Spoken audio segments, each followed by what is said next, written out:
Hi, everybody. Welcome to another episode of Masks Off. I'm Kim. And I'm Tia. And we are so excited to be with you today. We are talking about the stories that we tell ourselves. And this is a piggyback onto the last episode where we talked about cultural conditioning. Mm-hmm. So as always, I'm going to start with a quote, and it is, "Destiny is not a matter of chance. It is a matter of choice." William Jennings Bryan. This is All such up to us, right? oh my gosh, such a new concept. Again, it does so tie into the last episode of cultural conditioning, because at least for me, I was not taught that. Mm-mm. I was not taught that my destiny, my future is a matter of choice. It was in the sense of like, if I wanted, it was in the sense if I wanted to achieve. Exactly. Right. And I wanted certain things, then, if I work hard and I apply myself and I get the good grades and I follow the path. So we were talking about so many different cultural conditioning paths. And you mentioned one in the last episode of, you go to school for 12 years. And not everyone does, but this is like the mainstream, or at least where this we're is the pushed. expectation. The expectation. Go to school for 12 years, go to college if you can get in, get a good paying job, get married, have kids, work, grow old, become a grandparent, retire, and then die.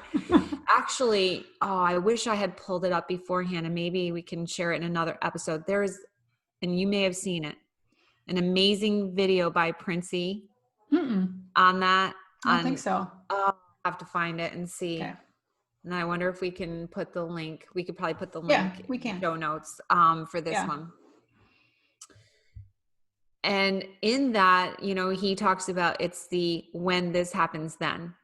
When I graduate from college, then I'll be happy and live my life. It's that pursuit of happiness.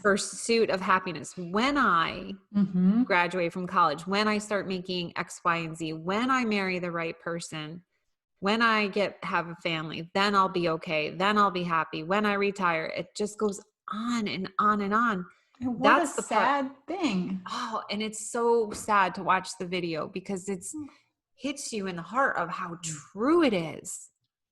Oh, I mean, I live that way. So did I. Okay. Once I graduate from college, then I'm going to get the job. Okay, now I'm working the job.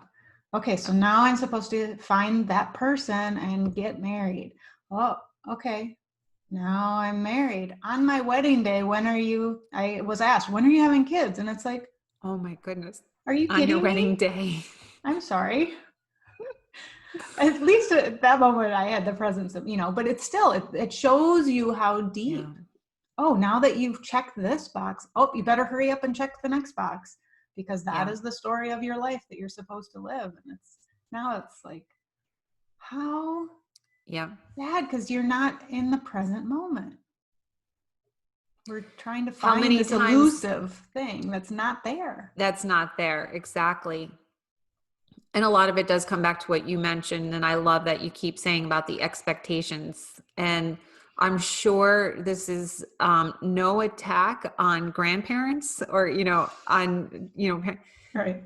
I'm sure they just are so excited and can't wait to have grandkids. But how often are the comments made, when are you going to have kids? When am I going to get to be a grandma? When am I going to get to be, I can't wait to have That's pressure. What if the adult child has no clue or no desire to have children?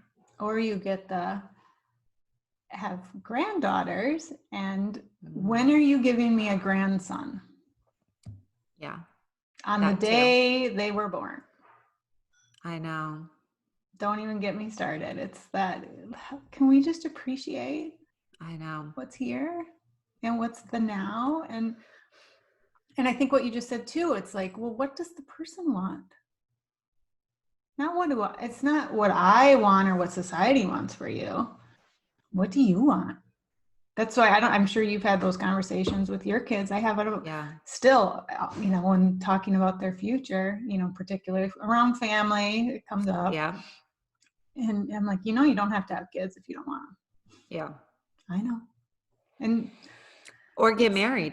Yeah. Oh, we have that conversation too. Yeah. Or get married. Yeah. You don't have to do anything. You have to follow what's right within you. And so coming back to the stories we tell ourselves, and, it's the story of when I get there, or the story of I am stuck here, I'm this, what you were, or the experiences you've had in the past, and you're continuing to perpetuate it through your thoughts and your beliefs. Yes. Then you're staying stuck. So even if you want to transverse and go somewhere else, I don't want to say be someone else, because to me that doesn't resonate.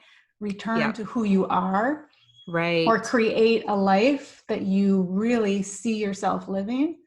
The reason it's so hard for people is A, change is really hard, but B, it's more, we're stuck in these cycles we can't get out of.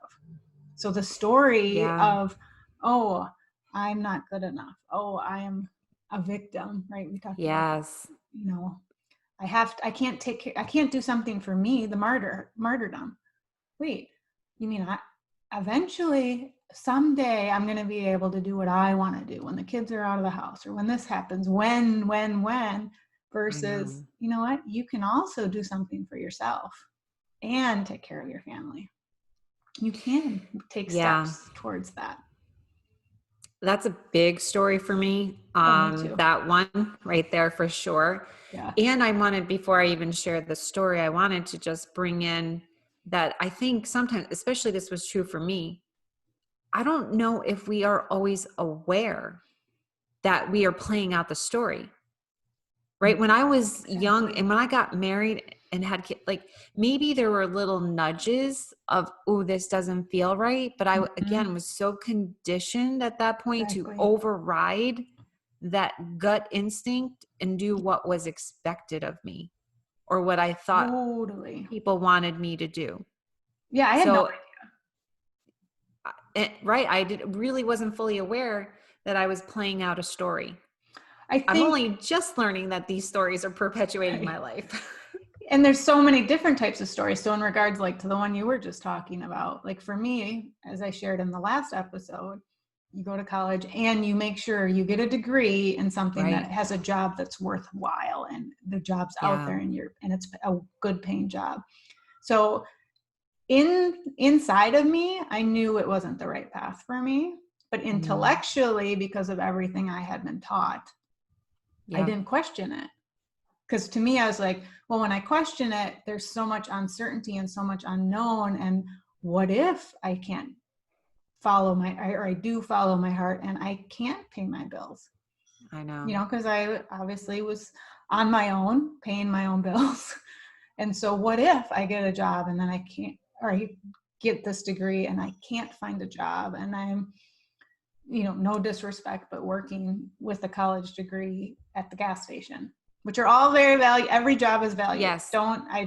Don't even want to say they're not. But it was the conditioned story. What do you want to do? Graduate from college and flip burgers at McDonald's? How many of us have heard that in some way, shape, or form, whether that's directed just a story at us or at other people, right? Yeah. So that's not a bad job. Exactly. So there's already the story that is not worthwhile. And we're seeing if there's not a bigger mirror right now with Corona, we see that the quote essential jobs are of more value. Yes. The grocery stores. But we're still not valuing them. I know. And that's what's really hard for me from the story particularly. I mean, the human, and never mind, we could go down a whole road with that. Of equity and whatnot, but it's the story I was told. So I'm just sharing my point of view and my story of. They're so deep, these stories, right? They're so deeply ingrained. And so we were saying too, just to kind of point out as well that another way of looking at the stories that we tell ourselves, or the stories that were told to us, another way of looking at that are our belief systems. Yep. What we believe, or what we were told to believe, more likely what we were conditioned to believe, is what keeps playing out.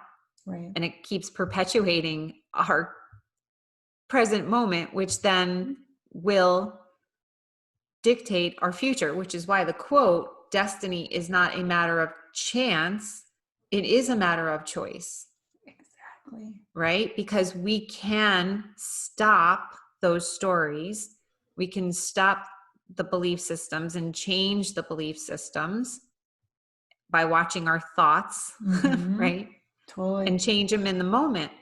And it's the awareness that we have that ability. Yeah. Because like you said, until we have that awareness, we're just going to continually perpetuate the same stories.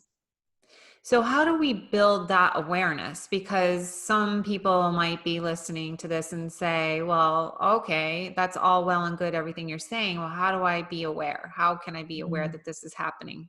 How do I know it's a story versus it just is? I guess for me, the fact that you're even listening, you already have the awareness, whether you had it before you started listening to this episode or someone else. So your curiosity is already piqued, because you wouldn't be listening to this podcast or others similar to it, or reading books if there wasn't a stirring within you that something isn't what I think it is.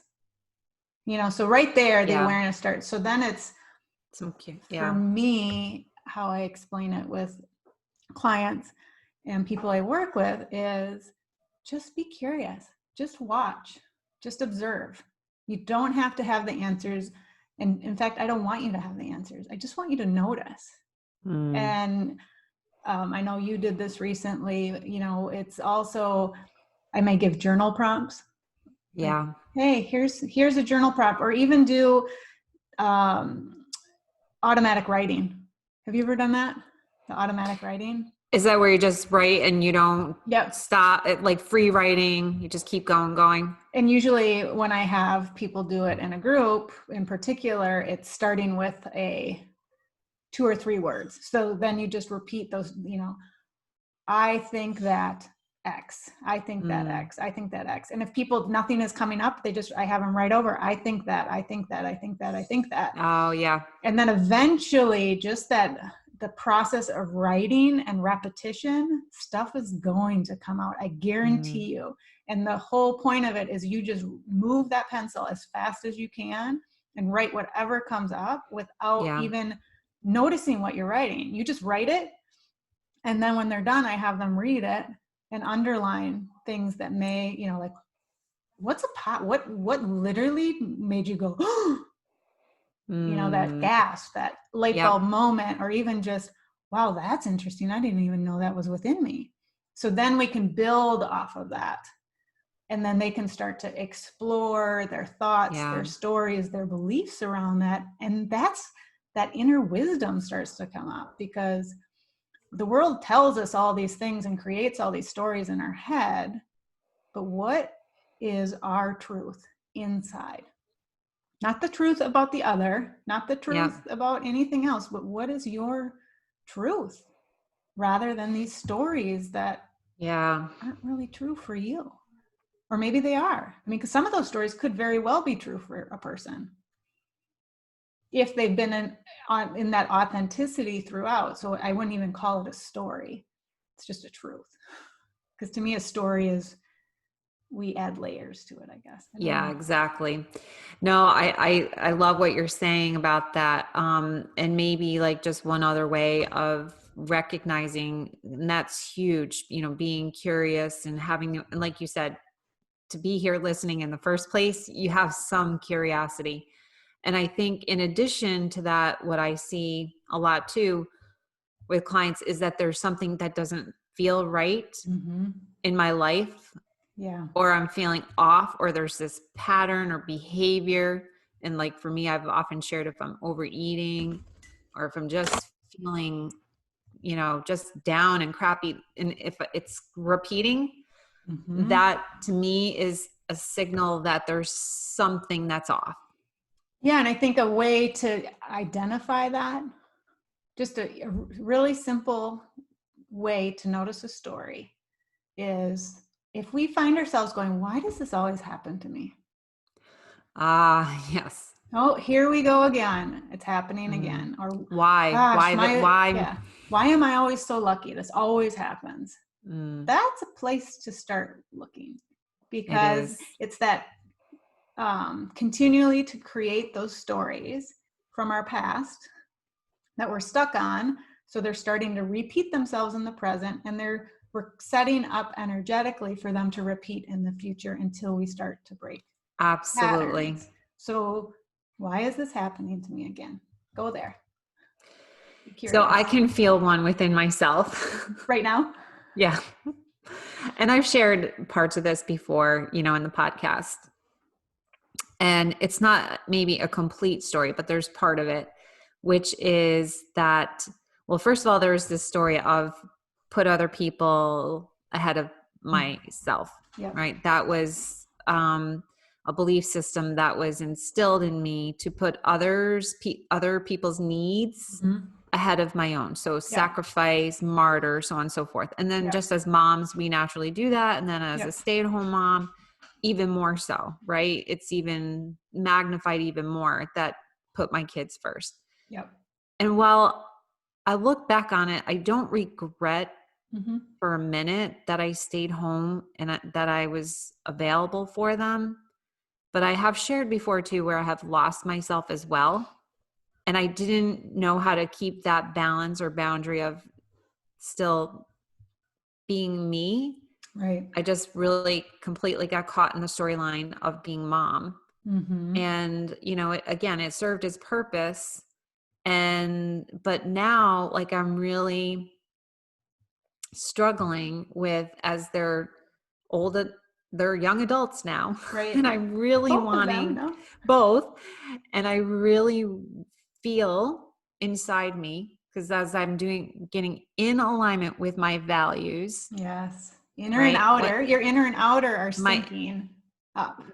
Exactly. And there is a little bit of a mismatch though, because what I'm doing in terms of my behaviors, which is putting them before myself still, they're young adults, is that there is a misalignment, because what I'm wanting to do that's inside of me and what I want my outer to match is that, well, I am doing the podcast with you, but that I continue to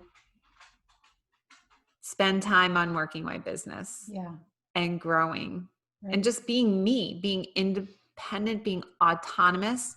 So autonomy and independence was at the top of my value list. Oh, wow. Really? Yes. And that when you look, volumes. It speaks volumes. And so when I look at what I'm doing, there's a whole lot of dependency still on me and me enabling. So there's that, I have to look at that story and those behaviors and we were talking about this earlier, and I'm going to be honest and bold and say, do it. I'm going to say it. I'm going to, Ange, I'm sorry if you're listening to this one, but I have to say it. If college shuts down and she has to come back home, it's going to be really hard. Because this is your this is actually really good. Because there's a story attached to that even. Go ahead, say. Okay, so your story is, so you want this autonomy, right? I do. That's your value. And you have been martyring and nurturing and taking care of everyone, even though along that time you have been taking care of yourself, because you have been doing years of internal work. Absolutely. And that's why you're where you are right now. Absolutely. And this is so brilliant, because this is just like heart. This is what awakening is. So if you're wherever you are in the path, it's the same thing. It's not like you were saying at the beginning, when I get here. That's not what this is. This process is never done. We never get anywhere. We're just continuing along, climbing that mountain. Okay. So your story you're telling yourself is when she moves out to college, then you can dive in fully 100% and have the space. And if college shuts down, yes, she's going to come back and I don't have that anymore. 100%. But it's still the same story. It's just different. I know. Because the reality is she's going to move out to college. You're still her mother and you're still going to be interacting with her. She's still going to be leaning on you for support because you have a really solid relationship. You know, she's not the kid who's going to be like, bye-bye, I'm finally out of here. You're finally out of my life. I've been waiting forever for this. No, I'm ready to spread my wings. And if I need mom, I know I can count on her. And so I'm going to reach out. So you're still going to have the connection, the mother-daughter connection. And then if by chance she comes back, you have to trust and still step into your autonomy that you can do that whether she's in the house or not. Because it's a mental thing of that physical presence. Oh, if she's physically here, I am not worthy enough to dive in deep because I need to be available for her should she need me. But the reality is you're continuing the story. It just has a new spin. 100%. And I see it. And I'm so glad I did say something because it's a perfect example to share. And then, so what will get in the way for me aligning my inner and outer is the masks, because the masks, it's always those masks, right? It's the people pleaser and the martyr mask. I want to please her. I want her to be happy with me. Be a good mother mask. I want to be a good mom, and a good mom is not going to say, you know, listen, don't bother me from 9 to 5 or 9 to 6 or whatever. Monday through Friday, leave me alone. Like that. So there's boundaries, my wishy-washy boundaries, because setting boundaries is going to make me look selfish. So this is amazing. We are on episode 34. Oh my gosh. Right? Is it really? 34 already. We're recording 34. And when we started, you know, in the beginning, we were talking about the masks. And I think it's just a perfect example of saying, again, what you just said a few minutes ago, that the work never ends. Never. It never ends. There's just more and more opportunities for growth. But I love it though. Like, I'm not upset about this. No, because I'm excited. Clear for you. And so now, so here's the question. Okay, here we go. So she moves away. Yep. Okay, whether she comes back or not, she's still gonna text you. Yes, I know. At odd hours and in the middle of, I don't know if anyone noticed in the last episode, one of my daughters texted while we were talking. You know, and I tried to sneakily type back podcast, you know, whatever word I could do to remind her what I was doing. Because this time is important that we spend together and record this. So boundary.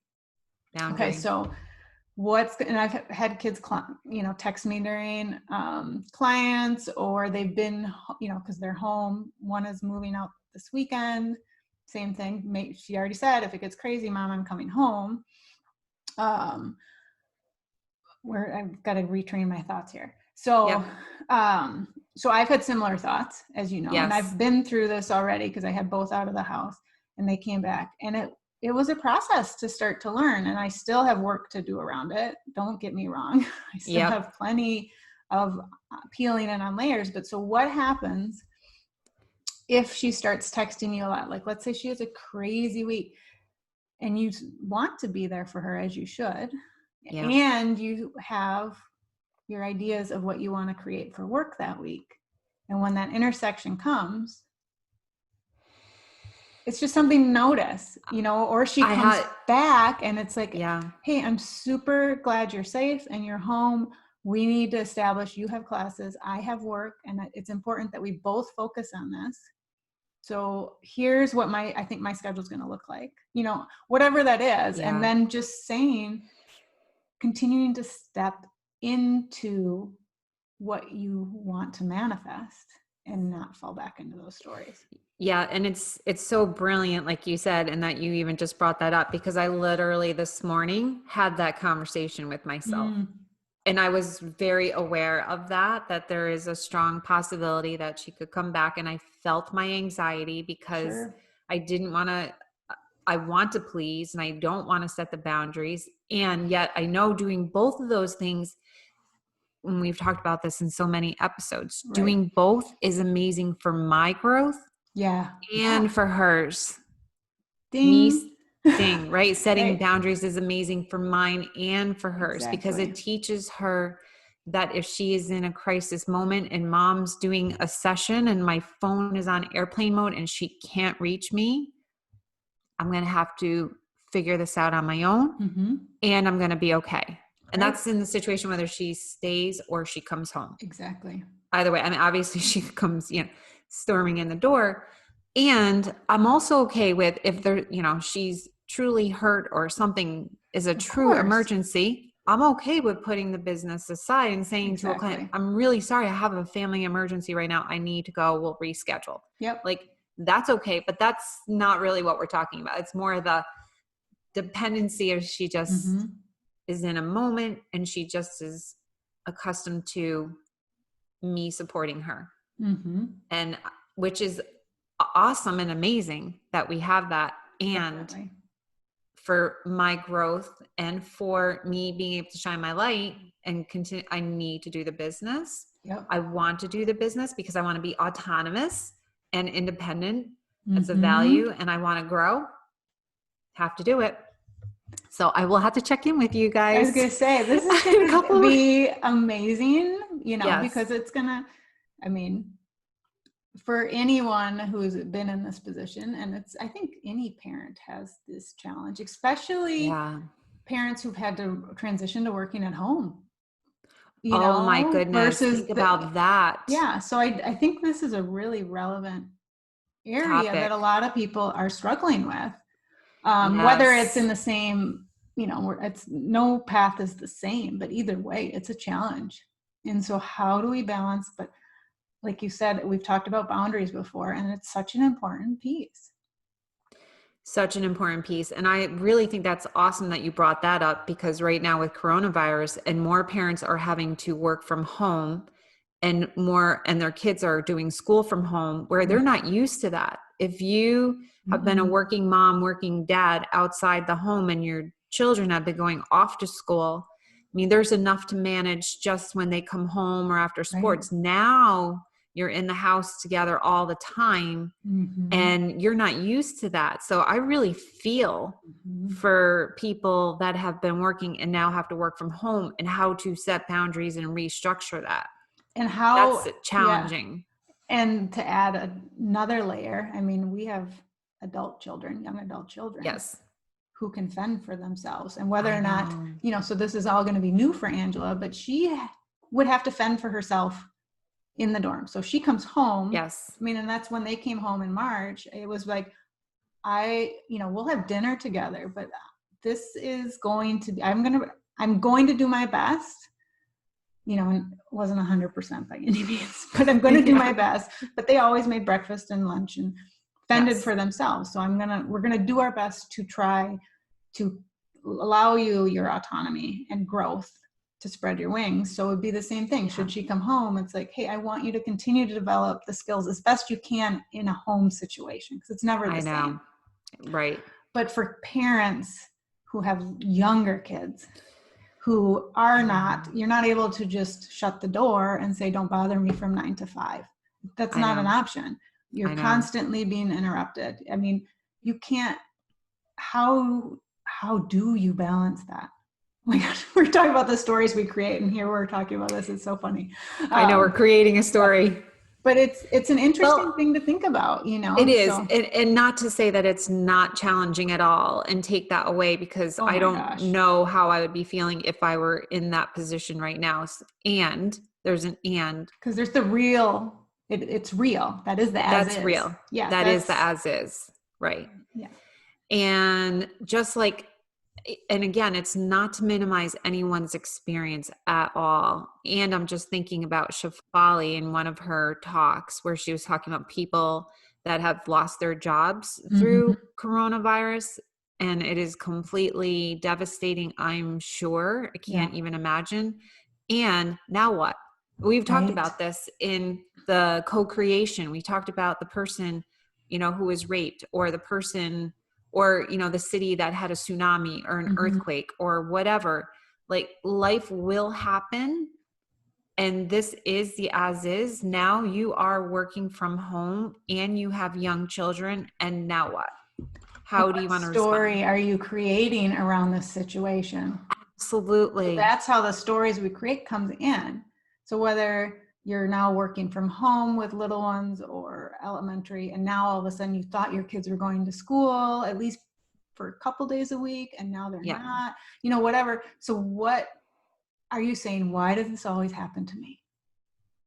Absolutely. What story? It may not, and that's the other thing, the stories we create and the stories we tell ourselves and recreate over and over, they don't always look the same, but that's the common thread between all of them. Yeah. So we have to, it's not that we're saying you created this story and it looks the same every single day. No. And as you awaken, the story gets really tricky. So it shows up in ways we may not realize for a week or two and be like, oh my gosh, there it is again. Yeah. Can you give an example, like a concrete example of what you're saying? Well, I think, even just the martyrdom and as your kids get older, my story in my mind, because I'm very much, I want to nurture and take care and help and all that. Much less so now, but it's still, so even though it's much less so now, like I'm no longer quite as hovering in the kitchen when they're making food or doing this, it still sneaks in at times. So I may not be as hands-on, but all of a sudden it's like, oh, you're making that, you know what, why don't you sit down? I'll do it for you. And I'm like, why did I just do that? They were completely on their own, making their own breakfast, happy as a clam. And I come in, swoop in, like an eagle or whatever, and be like, let me save the day, you relax. Which is ridiculous. So before it used to be, I would make every single breakfast of the guise of being a good mom and making their life easier, but I wasn't making their life easier. And so me coming in now, yes, there's times where stress level is high and I'm happy to step in, but I'm not, those aren't the moments I'm always stepping in. Sometimes they're literally having a grand old time in the kitchen, making breakfast, and I'm in here doing work, and I walk out and I just like all of a sudden find myself sucked in to help. Yeah. Without being asked to help. And I've been called out on it. That's good. That's good. It's awesome. I love that they call me out. Yeah. So that's how that story can perpetuate. I mean, I did kind of use the same breakfast theme, but it shows up in different ways, in sneakier ways. Yeah. No, that makes sense. I was going to say too, for me, one of the things that I notice is that I would tend to, I was big time in a victimhood position, right? See things like, oh my God, this is so bad, gloom and doom. How do we I don't have the strength to do this, blah, blah, blah. My thoughts, right? Just looped and looped and looped. Whereas when a crisis happens or something is seen as, oh my goodness, a bad situation. What's a bad situation anyway? It just is. But now I have a different story. And this I have been able to change through doing the hypnosis, through the sessions, which is, I have amazing, and I've shared this before, I have amazing coping skills. I can get through whatever comes my way.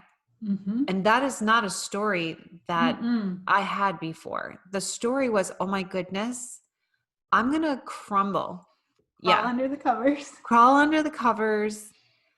I'm going to crumble. Like everything was like a tsunami or an earthquake when it really wasn't, but it felt like it. And now it's like, okay, I can handle this. Mm-hmm. So going back to the quote again, it is a matter of choice because I changed my thoughts. Exactly. Which I changed my changes your thoughts, story. which changes my story. Breaking so going patterns. back to exactly, now I'm creating new patterns. And another way of looking at it, which is why I absolutely love, and this goes back to full circle what I was telling you this morning about listening to Joe Dispenza. Mm-hmm. And I love anything that has to do with the mind. Like I want to understand how the mind works, right? And another way of looking at creating new patterns is we are creating new neuro pathways in our mind. Correct. So if your old story was, as mine was, I can't handle it, I can't handle it, I can't handle it, it's too much, it's too much. That made a groove, deep, deep groove in my mind of I cannot handle it. Mm-hmm. Now I have amazing coping skills. I'm strong. I can handle it. I'm creating new pathways in my mind. Exactly. Right? Right. And creating those new pathways are not always instantaneous or easy. It takes a while to reprogram. It does take a while. It definitely does. And that's why, like, I always talk, when I tell people what I do, I talk about upgrading the software of the mind and reprogramming. Literally, I will say in people's recordings that, you know, you are rewiring, reprogramming. That's awesome. And by repetition, you know, you can do that. And the other saying that the neuroscientists use all the time that I love as well is that neurons that fire together, wire together. And that's more of those neural pathways. You can change your mind. You can clearly, and as you change those thought patterns and create new, you then are changing your present reality, which is going to change your future. Right, because it's easier with those new pathways. Your brain, your body, you're going to follow them more frequently than the old way. Yes. So, I love it. We have complete empowerment and ability to manifest, change, create, drop stories that no longer serve us, and create more presence. Because we're not talking about creating new stories. Yep. It's just returning to what's already within us. And that inner outer alignment. When we have stories, we're not in alignment. You can't be in alignment if you're in a story. Completely. That's why, going back to, I didn't feel in alignment with, I wanted to be independent and autonomous. And yet I had this story over here. You're holding on to that. Kept getting in the way. Yes. Yeah. So I think maybe just to end, the only thing that I still kind of think about when it comes to all this, and for people who may still feel like, okay, I hear what you're saying, Kim and Tia, I hear it. And yet, I don't know, it just isn't resonating. I think about like my kids, right? And I think about when I was that young, like at least my kids are not 100%, but mostly, and more my son, not open to understanding how this all works. Normal.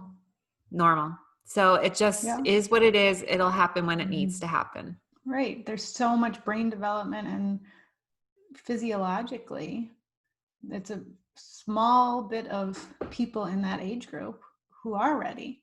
But the teachings are still going in, and we have to remember that. So whether it makes sense to you right now, and it's not just the age group, because there's plenty of people who aren't interested or are, but don't know what to do with it. You know, it's it's the people who read all the self-help books, but then don't make any change, which is what we're talking about here. Is you have the choice to make the change. So you can read all the books, but you have to take action.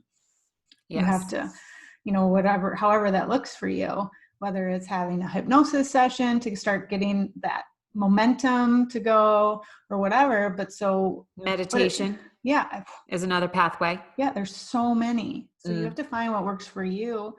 And for like you're saying with your son, not interested, but those seeds are still getting planted. So when he's ready to water them, whether that's 6 months, whether that's 10 years, they're there.